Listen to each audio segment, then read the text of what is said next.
Salapa kun khmai Salapa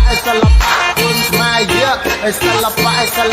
kun khmai Salapa kun khmai ជាគេដំណើរពីដូនតាមានប្រវត្តិដ៏យូរលង់មានប្រវត្តិដ៏អស្ចារ្យសិល្បៈក្បាច់គុនដែលល្បីក្នុងលោកកាប្រទេសជាច្រើននៅក្នុងលោកតែតែពោលសរសើរថាក្បាច់គុនខ្មែរខ្លាំងរៀបដូចដំរីស្ទាយគ្រាន់តែវាយមកដៃថងលន់ថ្មងលងឿងក្បាលជង្គង់ហោះកែងឆេះអាចស្លាប់បាត់សងខាយវាវត្តកំទុយកែងមកខ្លាំងដូចខ្លាយគ្រាន់តែលឺតែខ្មែរវាយតែខ្លាញ់ញ័យដូចឆ្មាក្បាច់ខ្មែរពិតជាខ្លាំងមិនមែនតែខ្ញុំចេះតែថាបើមិនជឿសាក់មើលទឹកតែខាងប៉ុណ្ណាវាច់ជាមួយទៅមួយគ្មានតែព្រើខ្លាញ់ណាណាគ្មានតែព្រើខ្លាញ់ណាណាទេ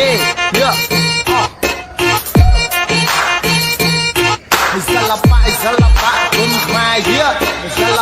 Salapa